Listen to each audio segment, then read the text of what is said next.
G'day guys, it has been ages since I have uploaded a video about this bike.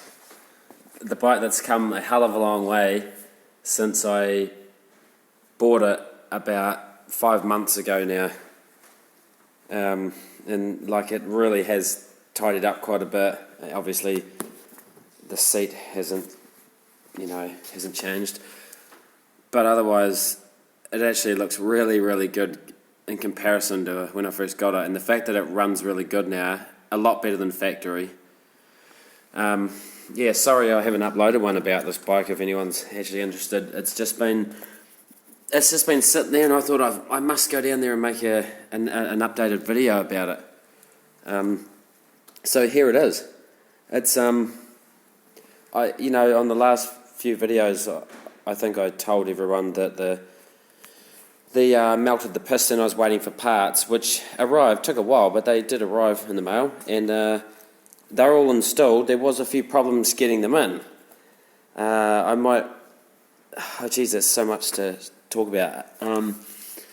Well, when I first got I upgraded the head and the cylinder and the piston, and got a 70cc upgrade kit instead. And I thought, why not? If I'm going to buy a brand new one, why make it a 50 when I can make it a 70? So I did that, and it's all, well, you can't see it now, obviously, but it's all upgraded, and it's 70cc now, and it has a hell of a lot of power for still a little engine.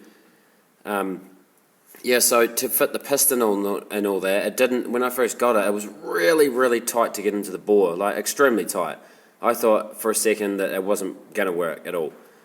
But I managed to squeeze the hell out of it. I had to sand a little bit of the bore. I just did whatever I had to just squeeze the damn thing in, because it wasn't going in either way. So I managed to sand the bore back, and just a little bit, and then squeeze it in and keep lubing it up, because generally with other ones it should go right in. Like it was a paired up, like they come in a kit, so I thought it must be the right ones. Anyway, so I finally got it in and took the head back off again. It was too tight, but I noticed when I was kicking it over or doing something that it was pushing the whole cylinder back up as it was hitting the bottom. It was hitting the crankshaft weights at the bottom. The piston was coming too far down, so I had to shave the bottom of the piston off twice just to get the clearance there. And there's probably about 2 mil clearance now between the crankshaft weights and the bottom of the piston. And I used the factory wrist pin and lubed it all up, and it's been going fine ever since. It's been going really good since then. And then straight after I'd done that, it started and whatnot, but then there was a problem. It never really ran amazing until I figured out that one day I took the stator off and put it back on. For some reason I took it off to give it a good clean up in there, and it was starting to attract some stuff on the magnets and all that. So I rubbed it down, gave it a really light sand, and cleaned it all up.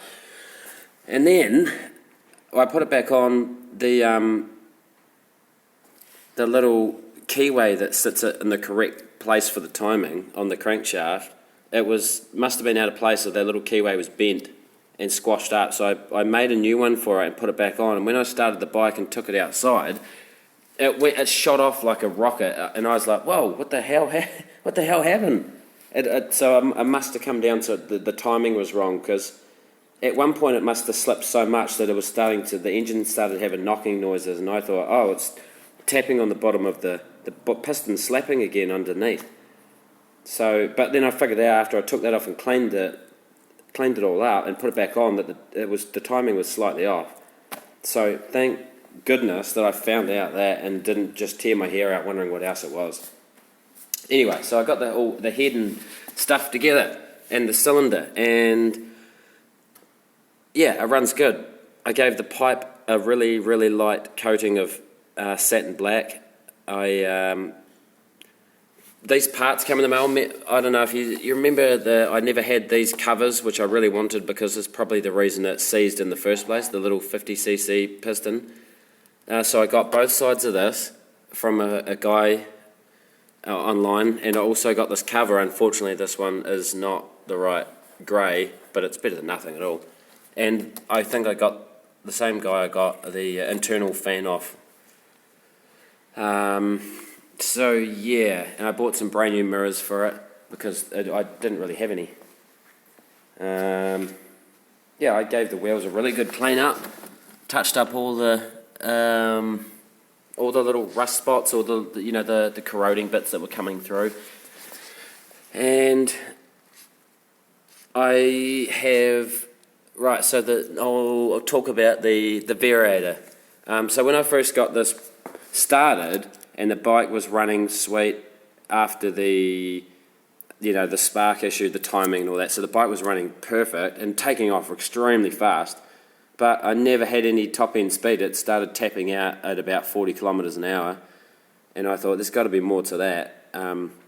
So I told a friend of mine, and he said you might want to check your belt. He said 1 millimetre of wear on the side, the width of the belt means a few k's less of top speed. So I managed to get that one. That's a genuine Honda belt. I think it's a 631 by 30 degree angle by whatever it is, something thick, 15 millimetre thick.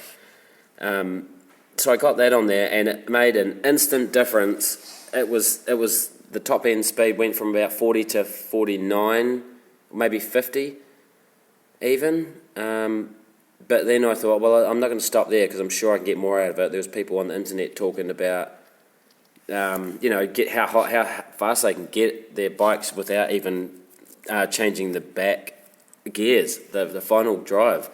So I kept playing with it, and then I thought, let's get some. Before I ordered a new variator and the weights, I decided to file down my pulley boss. So I'd done that. I took about 2, maybe 3 mils off it, and that gave me another. I was pretty happy with that. It gave me another 8 kilometres an hour, maybe something like that. And my takeoff speed didn't even get affected really. It really didn't.